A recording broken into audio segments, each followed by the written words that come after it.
from the era of militias and their muskets to cyber warfare and sixth-generation fighters. From a band of farmers armed mainly with courage to the world's largest professional army. Even with the significant expansion of the Chinese military, Uncle Sam's crew remains today the largest military presence on the planet. There are 175,000 military spread across 140 bases worldwide. And to maintain such a massive and well-equipped contingent requires a lot of investment. In 2023 alone, the Department of Defense spent $813.3 billion. If we look at the list of the top 12 countries in defense spending, the U.S. spent more than the next 11 countries on the list combined. Despite reductions in personnel, today the military boasts its lowest numbers since 2015, coinciding with the commencement of troop withdrawals from Iraq and Afghanistan. Additional factors, such as diminished recruitment rates, have significantly contributed to this decline, reflecting the considerable differences between today's American youth and those of the Gulf War era in the 1990s. These low numbers could represent a significant problem because, after all, fewer soldiers mean lower readiness and also a lower ability to respond to threats that may loom on the horizon, such as a potential confrontation with China in the South China Sea or with Russia near the borders of NATO member countries.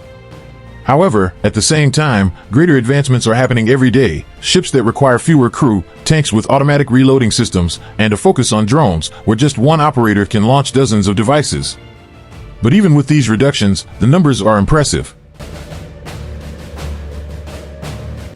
It is one of the most experienced armies in the world, if not the most experienced.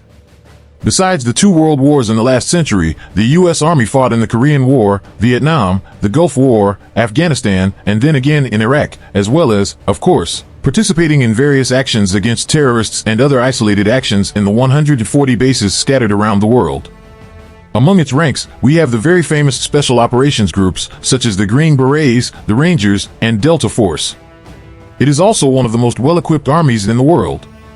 And that, of course, means they have the best tanks, the best combat vehicles, the best artillery pieces, not to mention smaller weapons like missile launchers and drones because, today, drones are certainly the key piece for any army.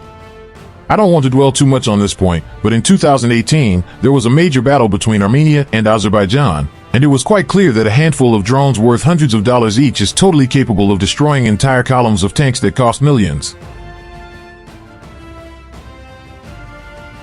Often featured in many action movies and TV shows. It's within the U.S. Navy that we find one of the most famous special forces in the world, the SEALs, who are the guys who have to go through the infamous Hell Week to begin real training. In numbers, they may lag behind the Chinese Navy, but in firepower, the Americans remain at the top. After all, there are 11 aircraft carriers in operation and 2 more under construction. These numbers are only estimated. Besides, it's quite difficult to find a source that is 100% up to date, especially when it comes to the world's largest military force, which is constantly replacing old resources and acquiring new weapons. As I mentioned before, the Navy is not the largest in terms of numbers, but it is much superior in terms of displacement tonnage, meaning they have larger and heavier vessels, and consequently, more resilient and with greater firepower. And about high-tech weapons, the U.S. Navy is making modifications to the Zumwalt destroyers. There are 3 units receiving upgrades. They are replacing the main weapon with a hypersonic missile launcher, and needless to say, this represents a true revolution because if the American Navy wants to hit a target in China with absurd precision, they don't even need to get close. They just need to place that ship near Pearl Harbor in Hawaii, which would be enough to reach a target practically on the other side of the world.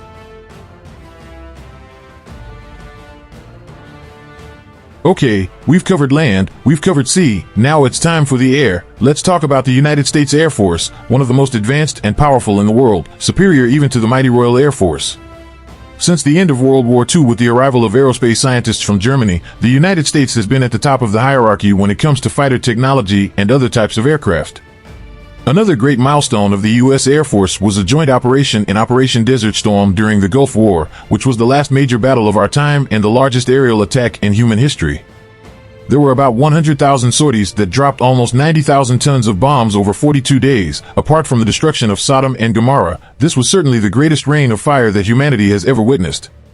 And to confirm my argument of being the most technological air force in the world, they were the first to launch a sixth-generation fighter, the B-21 Raider, which came to replace the legendary B-2 Spirit, which was the supreme stealth nuclear bomber. Honestly, everything about this aircraft is mere speculation since it is an extremely new technology and also a strategic weapon of incalculable value, but from what I understand, it has the ability to fly over practically any country in the world invisibly and launch a totally stealthy nuclear attack. Of course, there are many other much more complex factors important than merely military investment, fleet size, and troop quantity.